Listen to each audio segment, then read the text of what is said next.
salaamaaleykum mbokk internet IGFM ak IGFM TV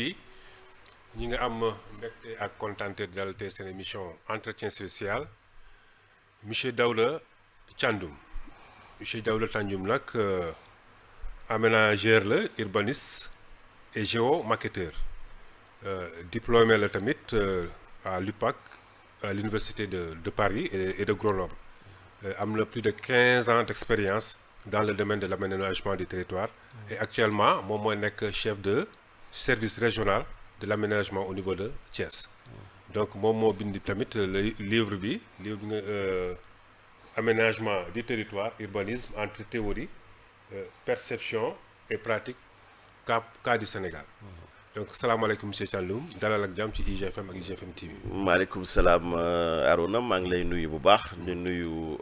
ñëpp ñi nga xam ne ni ñu ngi ñuy seetaan ñu nekk ci internet bi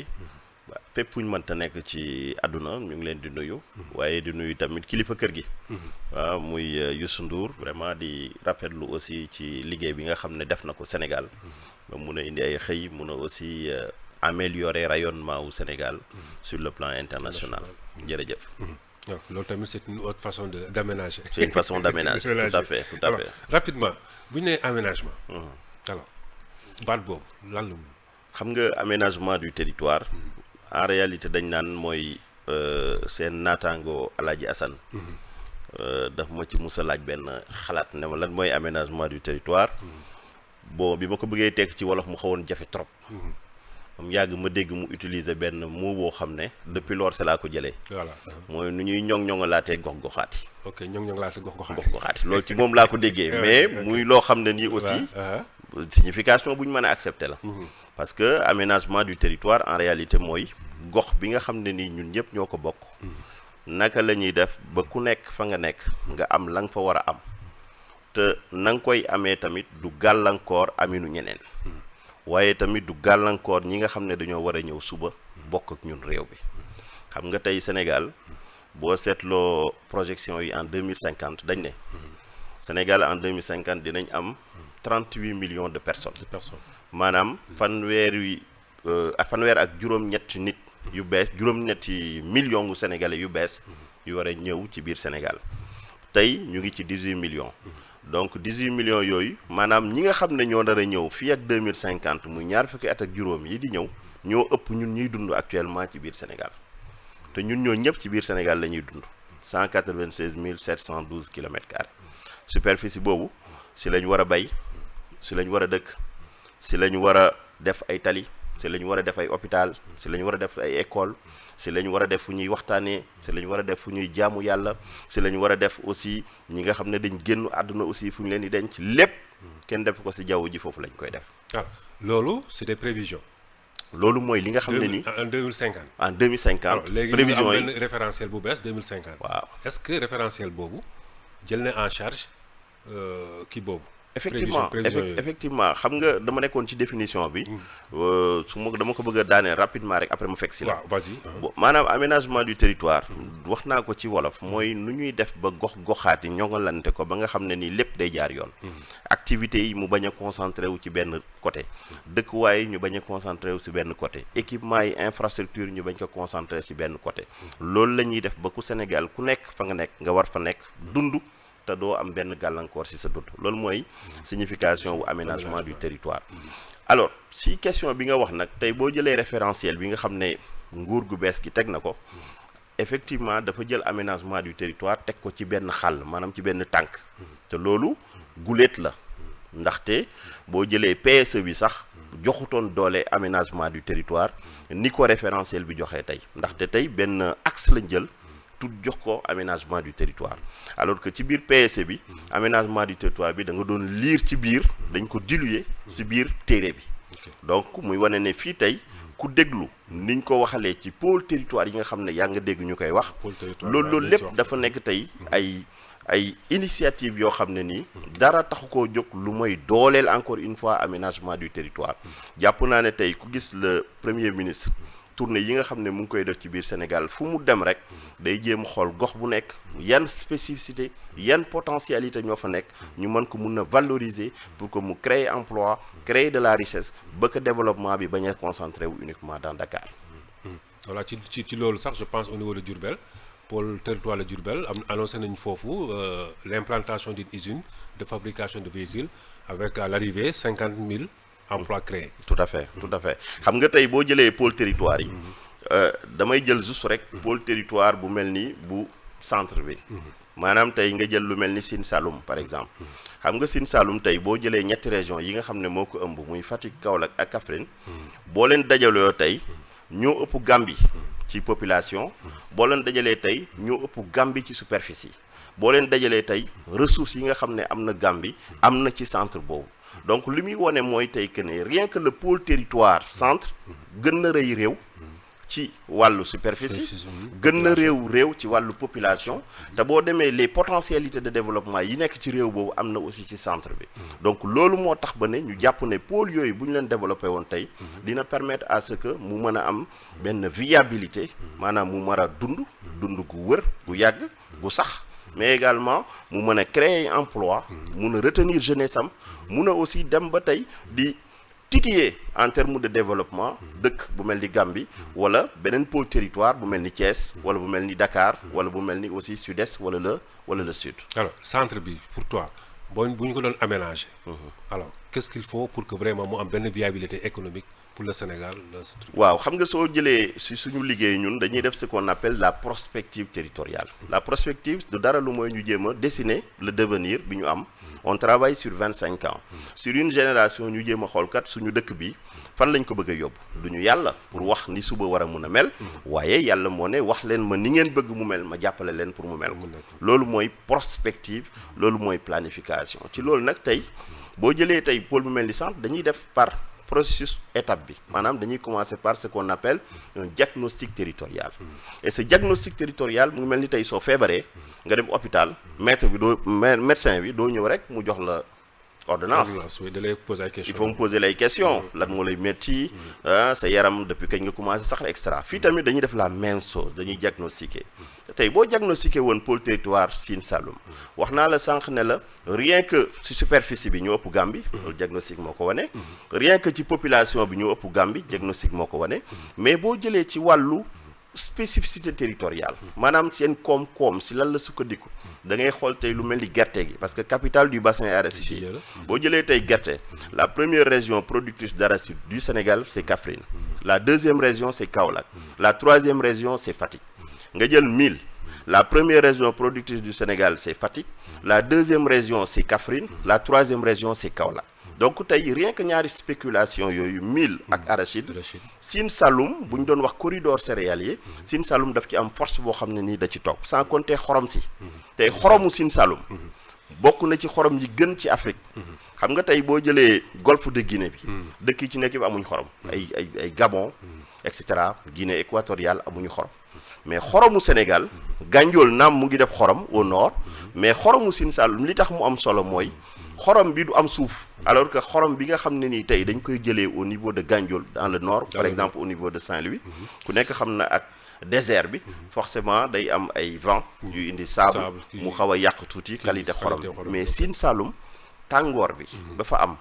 ak aussi fleuve bu Saloum bi nga xam ne nii mu ngi jël bras de mer bi nga xam ne mu ngi jël source am pratiquement au niveau de l'océan Atlantique vers l'embouchure mu nekk vers Jifeer donc amatul vague yoo xam ne day dugg ba ci biir à l'intérieur des terres ba tax na boo xoolee foofu tàngoor bi ni muy tàngee ci zone bi day tax ba ndox mi day seey bu ndox mi seeyee salinité sol bi xorom bi day nekk de bonne qualité donc loolu moo tax tey ñaari spéculation yooyu ma la wax rien que gerte gi mais également mil bi mais également xorom bi actuellement ceeb bi parce que de plus en plus tey dans le Fatick ñu ngi commencé di bay ceeb bay boo xam ne du bayu ndox mais ci bayu comme ni ñuy bayee dugub la ñuy bayee ceeb waaye beneen bu am solo dans le pôle boobu rek ba tey plateforme logistique tey ku nekk xam na ne Kaolack li taxoon tubaab bi def fa port mais ce n'est pas gratuit port Kaolack moo nekkoon port naturel du Mali lañ ko doon wooyee avant l'indépendance. Kaolack à Dakar c'est 195 kilomètres mun naa la wax 200. mais 200 kilomètres si dëkk boo xam ne chaque jour 400 camions maliens ñoo koy traverser par jour dans les deux sens di ñëw Dakar pour jël seen conteneur pour ñibbi jàpp nga ne port boobu tey suñ ko aménagé woon le camion malien day gagner tout de suite 400 kilomètres maanaam 200 kilomètres aller 200 kilomètres retour c'est 400 kilomètres te li tax mu am solo mooy boo jëlee tey Dakar Dakar ba Bamako pratiquement 1500 kilomètres la mais Bamako ba Abidjan là également c'est 1500 kilomètres. En termes de compétitivité territoriale, si tu développes le port de Kaolack, automatiquement tu vas faire gagner aux transporteurs 400 kilomètres. Et 400 kilomètres sur un camion quand même, c'est des coûts. Et loolu day tax ba Dakar Sénégal day compétitif parce que su boobaa portu Dakar Kaolack day permettre à ce que les transporteurs ñu mun a gagner 400 kilomètres contrairement au port d'Abidjan qui se trouve à 1500 kilomètres. muy beneen source boo xam ne tey soo defoon ay plateforme logistique yu ngand comme yi ngay gis Europe wala feneen nga xam ne yenn industrie yiy produire dans Dakar suñu mënul délocaliser seen production bi dans Kaolack mun nañ tout simplement créer ay plateforme d'éclatement de produits yooyu tamit mu mën a créer beneen emploi boo xam ne dañ koy générer dans cette zone là parce que mooy dëkk bi am ñeenti bunt est ouest nord sud Kaolack foo ci dugg da ngay dem fu la neex mais beneen ressource bu am solo mooy Maulana Cheikh Ibrahim Niass, qui n'est pas exploité. Oui, l'aspect religieux. L'aspect religieux, le tourisme religieux. Le tourisme religieux, ouais. Le PM certain yi. Mais mu ngi ciy wax mais xam nga tourisme religieux Aruna. Baye Niass waa Ansaroudine dañ ne li ñu am ci talibé mat na 105 millions de talibés dans le monde. 105 millions de talibés dans le monde. Wow. Rien que état bu Kano bu Nigeria, c'est 70 millions de personnes. Alors, imagine quelqu'un qui a 105 millions de talibés. Bu ñuy wax tey commerce, business, dañ naan 105 millions de prospects. Bu fekkee dañ def langage commercial. 105 millions de prospects. Au moment où tey Arona suñu tourisme Sénégal li fi ñëw ci touriste matul 2 millions. Matul 2 millions. Nga am quelqu'un qui a 105 millions de talibés dans le monde. Fépp Soudan, Nigeria, Ghana, États-Unis, Mali, Côte d'Ivoire, Gambie, Burkina fépp mu am ay talibé mais valoriser wuñ ko tey office marocain du tourisme dafa def benn étude bi wane ne boo jëlee uniquement les Tidjanes dans le monde dans l'Afrique de l'Ouest ils représentent à peu près 300 millions de personnes 300 millions de personnes les Tidjanes maintenant sur ces 300 millions de personnes yi nga xam ne moo am tey ñu doon Tidjane ñu jublu ci kan lañ jublu ci Cheikh Ahmed Tidjane bi nekk fan Fès oui te Fès c'est une destination mais Fès destination mais Maroc dafa mus a gis ne pourtant boo demee Fès nga xool mausolée bi fi mu nekk mais ci marché la nekk pourtant musuñ ko valoriser mais soudainement ils ont vu que de plus en plus sénégalais di jóge fu nekk di ñëw. Alors ils se sont dit mais écoute. amul moyen dem Makka nga dem Fès ñoom ñu ne mais écoute kii ñuy ñëwal nii moom. ça aussi prospect bi ñëw. Et l'office marocain du tourisme a mis en place une stratégie ba nga xam ne nii tey boo seetloo suñu rajo yi ak suñu télé yeeg yëpp ñu commencé di jaay destination Fès parce que dañu déplacer nit indi ko Dakar mu basé wu fi. Pour développer la stratégie pour capter ces 300 millions de personnes yóbbu leen Fès looloo waral tey ñu jël suñu sëriñ si di leen yóbbu ñuy woree ji Fès ñuy woree ji Maroc di jël yenn sëriñ daara yi di leen yóbbu mais loolu lan la pour bu ñu ñëwee ñu def la communication sur la destination Fès et ça pousse les Sénégalais à aller vers Fès la question que je me pose mooy su ko ñooñu mënee def ñun nga am Maulana Cheikh Ibrahim Niass mu am 105 millions de talibés dans le monde et développer wuñ benn stratégie rien que pour communiquer sur ce potentiel mu mën a créer ay hôtels mu mën a créer ay transport mu mën a créer restauration mu mën a créer emploi on l'a pas fait ça veut dire que donc dañu mel ni ñu mar ñu toog ci teen en réalité te loolu pour ñu éviter ko c'est simple comment on doit faire mooy dëkk bu nekk ni Touba amee tey ku mel ni Serigne Touba chaque année màggal gi di fédérer beaucoup de personnes ñu fay dem te loolu mu nekk réalité boo xam ne nii dama naan yenn dëkk yi sax yu mel ni Dakar tubaab yee ko créé mais Touba ku nekk xam na ne sëriñ bee ko créé mais tey bu ñu demee bañ na Mbacké mooy gën a département bu gën a peuplé ci Sénégal day wane encore une fois que l'ingéniosité sénégalaise est en mesure de créer des villes des villes boo xam ne ñun ñoo ko créé donc tey noonu nga ko mun a jëlee ci Casamance noonu nga ko mun a jëlee Sénégal oriental noonu nga ko mun a jëlee Thiès tey mun nañu wax ne Thiès c'est la première région waaw foofu qui est chef de service régional alors moo tax da nga ma laal feneen mais laaloo ma foofu waaw mais foofu boo doon laal Thiès waaw waaw xam nga Thiès dama naan dañu am sens ñun waa Thiès parce que li tax ñu am sens mooy Dakar subit le développement. mais dagguma la mais souvent bu ñu nee Thiès dañu naan Thiès de Mbour moo ko rey ak Saly. Thiès daal non heureusement reyuñu. heureusement parce que tey ku bëgg a def séminaire bu baax da ngay dem Saly. yaa ngi dégg ku bëgg tey jën bu baax jàpp naa ne boo demul Thiès doo am jën bu baax bien que am ngeen Soumbédioune mais ñun Thiès. mun naa la wax ne ñun ñooy première en ce qui concerne la pêche maritime la pêche artisanale. Thiès c'est la première région du Sénégal. parce que tey boo xoolee Kayar Mbour Joal yépp ci biir Thiès lañ nekk boo xoolee tey Thiès képp kuy tabax dégg naa keroog le ministre Balla Moussa Fofana mu koy wax effectivement c'est la vérité parce que tey képp kuy tabax boo ko seetloo la ngay tabaxee Thiès la jógee carrière yépp Thiès la jógee donc Thiès aujourd'hui en ce qui concerne l'industrie extractive Thiès c'est la première région n'est-ce pas industrielle du Sénégal sur ce domaine-là boo jëlee tout ce qui est transport aérien nangu nañ ko Dakar. waaw Dias waaw. moom day waaw non da ngay ree parce que ñun. xam nga ñun dañoo am objectif ngeen waa Dakar ba jël seen kii quoi. aéroport bi mu ngi si ñun. jël nañ ko. mais l' aéroport bi tey dama naan sax nit ñi. l' aéroport bi c' est l' aéroport de Thiès suñu billets yi nañ ciy bind ménage région de Thiès. xam nga voilà beneen bi nga xam ne moo stop et c' est très important. mooy tey boo jëlee le port de Ndayane arrive. un investissement de 1000 milliards de francs CFA. arrive. donc port de Ndayane en eau profonde dañuy battre Dakar parce que dañuy dem sur des profondeurs yoo xam ne Dakar àggu fa port de Ndayane dañ ci prévoir aussi benn port de plaisance loolu amagul Sénégal. port de plaisance c'est-à-dire. port de plaisance xam nga tey booy seetaan souvent télé di nga gis ay ngan di bateau yooyu. bateau yooyu def ay 3000 personnes 2000 personnes. xam nga bateau touriste yooyu. touriste yooyu ok. yooyu mosoo gis Sénégal. parce que amuñ fu ñu taxaw. bon à part peut-être y a le Boel Mogdad là. non ça c'est une dimension réduite quand même. mais c'est quand même on l'accepte et c'est pour moi c'est des initiatives comme ça qu'on doit encourager. parce que le développement du tourisme de l'intérieur. valoriser les chenaux des cours d'eau daf ci bokk. ñuy féliciter Baba Mal parce que am na festival bu mu fay def. bu am solo. jàpp naa ne tey ñun boo ñëwaatee région de Thiès. sur le plan de l'horticulture. ñun ñooy première région également. donc maanaam légume loo ci lekk rek sa ñun la jógee Mboro waaw jàpp lay ñaay de manière générale si ñun la nekk mais boo jëlee aussi tout ce qui est zircon GCO Thiès la nekk boo jëlee tout ce qui est phosphate pour engrais bi Thiès la nekk donc ñun tey dans la région de Thiès dañu am lépp pour def un développement différent de Dakar ñun on veut pas subir le développement mais on veut contrôler le développement. Et pour contrôler le développement, moi j'ai été régional de Dakar pendant 3 ans. Puis nekkoon naa chef de service pendant 3 ans. Vous voyez, dama jàpp ne Dakar dañuy xëy suuwe tous les jours di gérer ay problèmes. Tous les jours bu ñu xëy rek on gère des problèmes parce que il y a de mauvaises pratiques spatiales dans Dakar. Dakar très mal aménagé. C'est très mal aménagé. C'est très mal aménagé parce que tout simplement le professeur Mawlud Diakhaté ma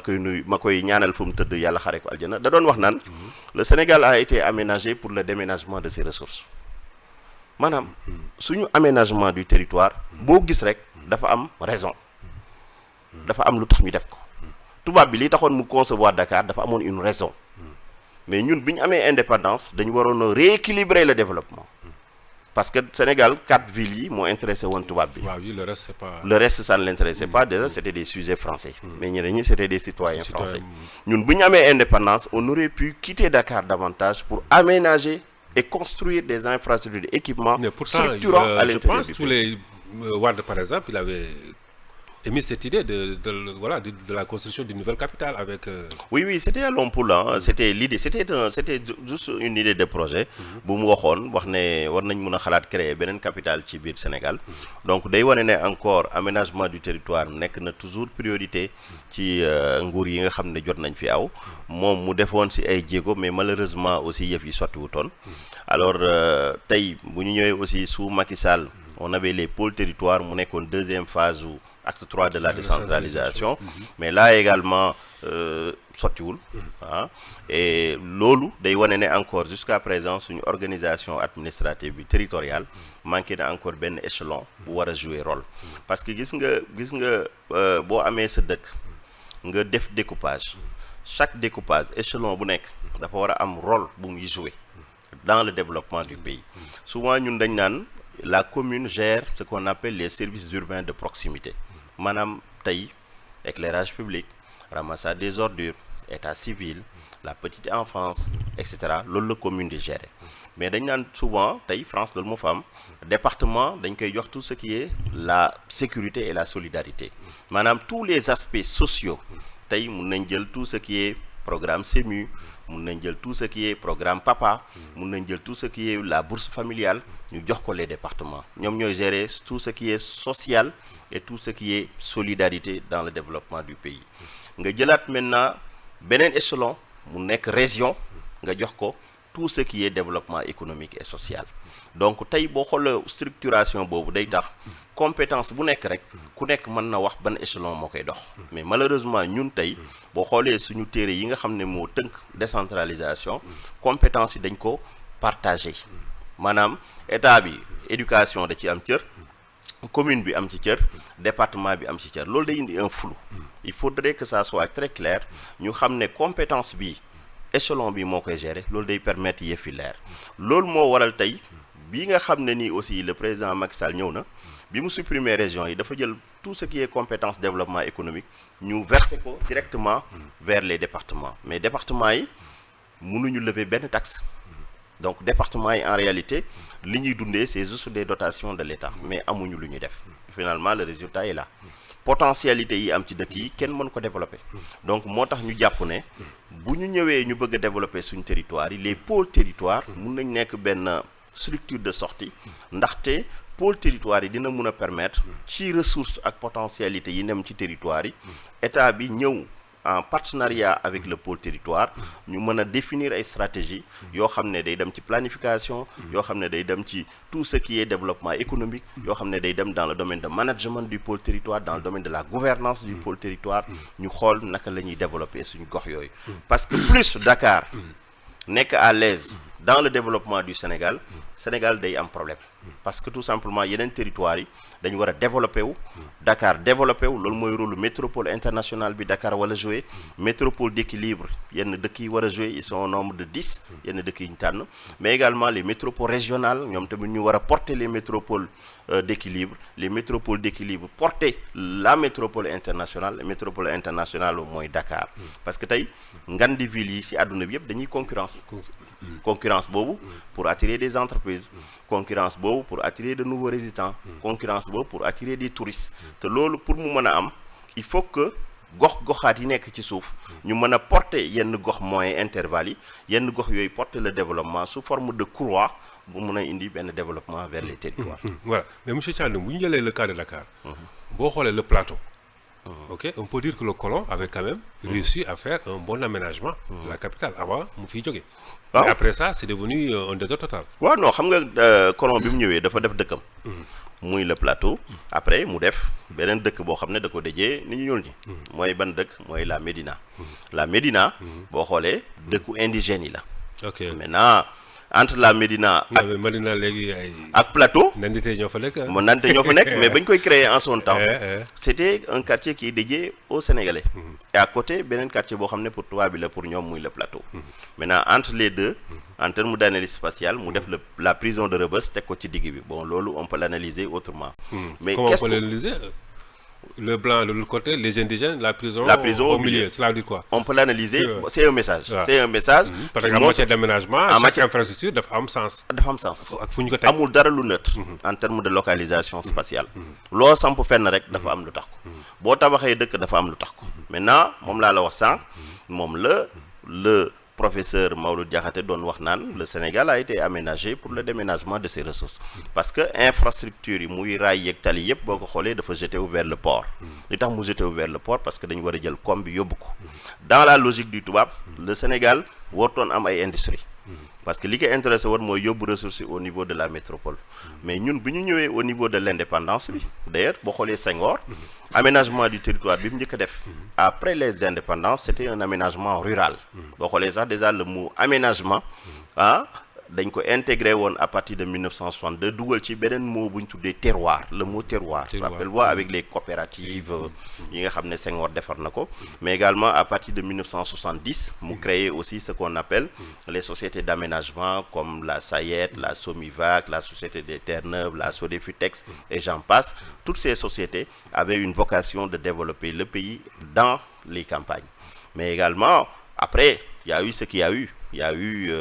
les chocs pétroliers, il y a eu les crises qui se sont passées jusqu'à ce que politique d'ajustement structurel yi dugg à partir des années 80 donc on resserre encore la ceinture bi ñu resserrer la ceinture pratiquement l'aménagement du territoire nekkatul woon priorité et là on parlait sur la ville le développement de la ville boobu nga doon gis sax un ministère qui est dédié à la ville mais pas à l'aménagement du territoire alors c'est sous Abdoulaye Wade que réellement l'aménagement du territoire a été revalorisé a été reporté ba nga xam ne nii tey loolu suite boobu moo continuer sous Macky Sall moo continuer ba tey sous le président Diomaye mu ñëw tey moom ba jël aménagement du territoire référentiel bi ñu war a yóbbu 2050 mu jox ko benn axe muy loo xam ne nii quand même dañ naan gulet mu am ginnaaw nag le président Macky Sall mu indi fi ce qu'on appelle la loi d'orientation sur l'aménagement du territoire la loi 2021 04 du 12 janvier 2021 bu masta am pour la première fois ñu am une loi sur l'aménagement du territoire amaale aussi un document boo xam ne nii dafa intégrer benn paradigme muy le développement territorial qui est le plan national d'aménagement et développement territorial mais malgré le fait que ñu amoon ko dafa amoon lu des ba léegi te loolu jàpp nañ ne avec les nouvelles autorités avec le président de la République son excellence Bassirou Diomaye Faye ainsi que le premier ministre Ousmane Sonko jàpp nañ ne tey aménagement du territoire pilier bi ñu ko jox nii dafa war a jouer un rôle prépondérant dans le développement équilibré et durable du territoire national. Alors bu tubaab bi defee Dakar avec son aménagement je pense qu'avec le président d'abord Wade il a essayé de rectifier en créant de nouveaux quartiers comme la cité Keur Gorgui un peu les Almadies. C'est ça waaw xam nga développement wu Dakar boo ko doon analyser dañ naan c'est un développement qui est unipolaire unipolaire mooy que ne quartier tubaab bi plateau rek moo fi amoon alors après on a essayé d'amener des corrections notamment sous Wade wax nga ko parce que sous Wade quand même si lañ am cité Keur Gorgui xam nga cité Keur Gorgui mun nañ wax benn noyau la c'est un noyau boo xam ne ni tey on peut dire que c'est une ville dans la ville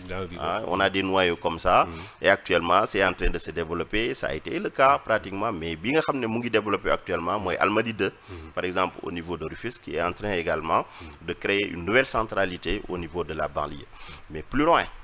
c'est le président de la République Macky Sall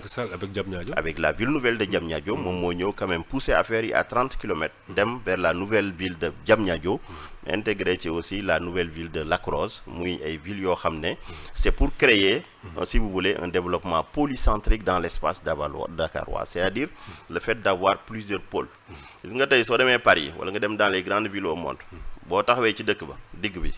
boo xëyee suba teel par exemple boo demee Paris ñu nekk Paris xam nañ li may wax boo demee Châtelet-Léal nga xam ne mooy digg këru Paris boo fa taxawee transport yi ñii dañuy dem gauche ñii dem droite ñii dem nii ñii dem nii ñii dem nii mais loolu li tax ñuy dem nii parce que équipement yi moom lañ distribuer dans l'espace et loolu ça permet à ce que le transport se développe ça permet à ce que désencombrement yi ñu éviter ko ça permet aussi de renforcer l'attractivité et la compétitivité du territoire mais ñun jëlal hélicoptère nga tiim 8 heures Sénégal chaque matin nit ñi benn direction la ñëpp di dem donc tant que génnewuñ li tax nit ñi di dem benn direction boobu ñu tas ko ci biir gox-goxaat bi forcément day indi problème de retard au boulot day indi problème de production au bureau, mais aussi day indi un problème qui est lié au changement climatique, parce que aussi en termes de production tout ce qui est de déchets énergétiques, des pollutions, ça constitue également un problème. Donc moo tax ma naan la le développement dafa mel ni suñu taabal bureau bi ñu tim ni da ngay xool lu nekk nga teg ko fa nga ko war a teg, parce que tey ku nekk si ñun xam nga sa kër, am na ko ma ko doon wax keroog muy ree ma ne ko mësoo dugg ci këru nit gis ñuy togg si douche bi alors daa rey ba bëgg a dee xam nga ma ne ko mësoo dugg kër nga ñëw rek gis ñu teg cin bi ci douche bi di togg mu ne ma déedéet ma ne ko lu tax mu ne parce que loolu nekkul foofu la ñuy togg ma ne ko très bien li tax waruñ togg foofu moo tax tamit dëkk kenn warul def lu nekk fu nekk li tax sa kër nga ne fii salon la fii waañ la fii chambre à coucher la fii espace familial la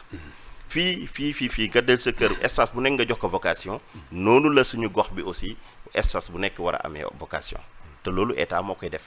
te loolu collectivité territoriale moo koy def. Mais pour que ñu def ko il faut que nit ñëpp ñu mën a accepter. Boo jëlee au niveau de la ville xam nga li tax ñu indi le code de l'urbanisme, lu tax parce que boo bàyyee suñu mbokk pël yi ñu indi seen cosaan ak aada, soose yi seen cosaan ak aada, bambara yi seen cosaan ak aada, séeréer yi seen cosaan ak aada, ñiy dëkk suñu voisin bitim réew ñëw ñoom tamit ne ñun suñ cosaan ak aada lii la, nga xëy suba teel ku nekk ne man sama cosaan ak aada la lii laay def ci dëkk bi, xam nga du sotti. Naari sol seen caaye ne ñun ci digg tali bi la ñuy teg ataay, du sotti. Pël yi jël nag yi ne dañuy sàmm ci autoroute bi, xam nga du sotti. Séeréer yi ne dañuy bay ci kaw, xam nga du sotti. Sareet yi génn fu nekk du sotti. Loolu moo waral ñu naan en aménagement du territoire dafa am 3 principes fondamentaux yu may générer souvent. Bi si njëkk mooy le contrôle strict de l'utilisation du sol. Xam nga suuf si sol bi il faut que ñu gérer ko parce que suuf si nekkul luy renouveler wu. Xam nga tey 196 712 km², mun naa la wax dara ne fii ba jant bi di fay bokk bu wàññeekuwul du yokk, ndaxte Sénégal dafa zori failles tectoniques yi ñu mën a permettre à ce que ñu mën a am benn île bu ñu mën a rajouter ci biir Sénégal. 196 712 en 1960 3 millions lañ woon, tey on est 18, projection yi nee nañu en 2050 on sera 250 millions. Donc loolu déjà ku ko xalaatul nga xalaat ne changement climatique bi mu ngi grignoter li ñu jàppoon ne du dañ, parce que tey pour dem retrait de côte bi Thiawlène, Kafountine, Bargny, etc. érosion côtière bi la crue aussi yëpp mu ngi grignoter. Donc tey day wane ne tey la problématique de l'aménagement du territoire dafa war a nekk une problématique qui est sérieuse, dafa war a nekk une priorité qui est nationale, parce que nit ñi ñëw foog nga préparer leen. Tubaab daf naan qui va aller loin aménage sa monture. Donc loolu mooy contrôle strict de l'utilisation du sol. Beneen bi ci topp mooy ce qu'on appelle la recherche d'une meilleure distribution spatiale des équipements et des infrastructures dans l'espace. Naka nga mën a def ba tey autoroute yi mu aw fa mu war a aw, raay yi mu am fa mu war a aw, tali yi ñu am fa mu war a aw, tout ce qui est port développement. Xoolal tey Sénégal mun naa la wax ne Sénégal presque île la, xam nga dañ naan Dakar presque île la, nga Dakar c'est presque île, maanaam boo coupé woon Diamniadio Dakar nekk île, mais Sénégal aussi presque île la, parce que Sénégal benn partie bu ndaw rek moo amul ndox. Toute la côte, on a le fleuve Sénégal, est bi moo continuer ñëw ba Ndar, boo ñëwee ba Ndar wàcc géej gi la, géej gi moo continuer ba Cap Skirring. Donc li ko dalee Cap Skirring jàpp ba Kédougou loolu rek mooy li nga xam ne ni amul ndox. Donc Sénégal c'est une presqu'île, mais comme Sénégal presqu'île la nag war nañ mun a xalaat tey sax naka la ñuy développer comme li xaw par exemple Côte d'Ivoire, ñoom ils ont créé un développement au niveau de cette lagune d'Abidjan, ay transport fluvio-maritime yoo xam ne dina mun a permettre tey nit mu jógee Mbour ñëw Dakar avec son bateau. Il faut que ñu xalaat ci ay transport innovant yoo xam ne nii dañuy wàcc tali bi ñu mën a développer yeneen potentialité yi nga xam ne nii am nañ ko. Bi ci mujj mooy ce qu'on appelle xam nga wax naa la ñaar contrôle strict de l'utilisation du sol, maanaam suuf si nga xam ne ñoo ko bokk naka lañ koy gérer de façon rationnelle. Beneen bi si bokk mooy tout ce qui est équipement et infrastructure naka lañ koy distribuer de manière optimale et durable sur l'espace. Et enfin bi ci topp mooy naka la ñuy def cette fois-ci ba mettre en place ay politiques incitatives et ou dissuasives, c'est-à-dire tey xam nga damay revenir at si pôle territoire yi nga xam ne Macky Sall lancé woon na ko en son temps, le président Macky Sall, parce que dafa waxoon ne dañuy dem vers les pôles territoires, mais bi ñu dajee dañuy boole régions yi coow commencé am surtout nag waa Matam ak waa Ndar par exemple à Saint-Louis mais également entre Louga et Diourbel c'était le cas alors moo taxoon mu ne dem leen ngeen waxtaan soo leen jubóoy ngeen wax ma pour man c'était pas la bonne solution la bonne solution mooy ñaar yi ma la waxal sànq politique incitative et ou dissuasive en aménagement du territoire état bi mun na ñëw tey ñi nga xam ne pare nañ mu mettre en place un fonds chargé de promouvoir le développement des pôles territoires tout de suite nga planqué ci 100 milliards par exemple ñi nga xam ne nii pare nañ nga commencé leen ñu commencé délabré commencé doxal ñi nga xam ne nii pareeguñ ñoom ils vont voir que ñële ñu ngi doxal dañuy ñëw jàpp ci noonu lañ koy defee ci wàllu transport tey su nit ñi bëggul nit ñi dem Dakar ak seen oto lan la ñuy def dañuy yégal prix parking bi wala tey ñu ne bi nga dem Dakar transport public ñu wàcc prix bi transport individuel privé comme sa oto ak sama oto ñu yéegal parking bi ba nga xam ne soo demee Dakar doo am foo gaare parking 5000 par exemple voilà bu ñu ne parking 5000 rek gars yi dematuñ ki léegi tey ku nekk gaare oto dem jël terre wala loolu mooy permettre à ce que moom la ñuy wax politique dissuasive en matière d'aménagement du territoire maintenant politique incitative mooy tey nga ne par exemple bépp industrie bu localisé wu tel endroit doo fay taxe pendant tant d'années donc là da ngay def benn exonération d'impôt buy permettre à ce que l'entreprise qui s'installe à Kaolack pendant 3 ans du fay benn taxe loolu mooy permettre à ce que entreprise bi nekkoon Dakar di souffrir ak autoroute à péage bi dem Kaolack mu ne ma dem installer au Kaolack c'est plus compétitif donc bu demee ça va créer de l'emploi ça va créer une image ça va aussi créer des taxes pour la collectivité territoriale mais monsieur Thiandoum pratiquement émission bi jeex na lan mooy sa kàddu bu mujj franchement. kàddu gu may wax mooy vraiment remercier la encore une fois. di remercier ñëpp ñu jàpp ci émission bi. ñi nga xam ne gis nañ leen ak gisuñu leen. di remercier également ñëpp ñi nga xam ne ñu ngi ñuy seetaan. parce que tamit wax moom bu jubee rek nañ ko sante yàlla. lu si jubadil aussi ñu koy jégalu xam ne suñu matadi la. mais lu si jub rek ñu koy sante yàlla. di remercier aussi xam naa nag sama mbokk yu nekk si diaspora bi parce que yàlla dafa def. ma bokkoon ci diaspora bi. donc comme dama bokkoon si diaspora bi may nuyu vraiment ñi nekk bitim réew ñëpp. waaw di xam liñ fay daj. di xam bitim réew neexul. parce que man yàlla def naa fukki at ci bitim réew. te boo defee fukki am bitim réew nga gis sénégalais yi. fii leen Sénégal toll ak bu ñu yeewoo li ñu njëkk a def mooy taal seen télé pour xool lu xew Sénégal ñoom waa bitim réew ñoo ñu gën a xam sax ñun lu xew Sénégal parce que seen principale occupation ginnaaw liggéey mooy lu xew réew bi donc ñooñu moo tax cër bi ñu leen war a jox dañ leen ko gën a jox ndaxte kenn gënu leen bëgg Sénégal te lépp lu ñu am rek dañ koy indi Sénégal mooy ñu nekk di nuyu nag particulièrement mes amis yi nekk en France mais également mes amis yi nga xam ne ñu ngi nekk États-Unis surtout la famille Niane depuis Seattle. Voilà. Ok donc merci donc Daouda Thiandoum donc merci internet IGFM ak IGFM TV ñu ngi amoon tey mbégte ak kontaante de dalal ci seen émission entretien spécial monsieur Daouda Thiandoum nag aménageur la urbaniste et géomarketeur. Actuellement moom mooy chef de service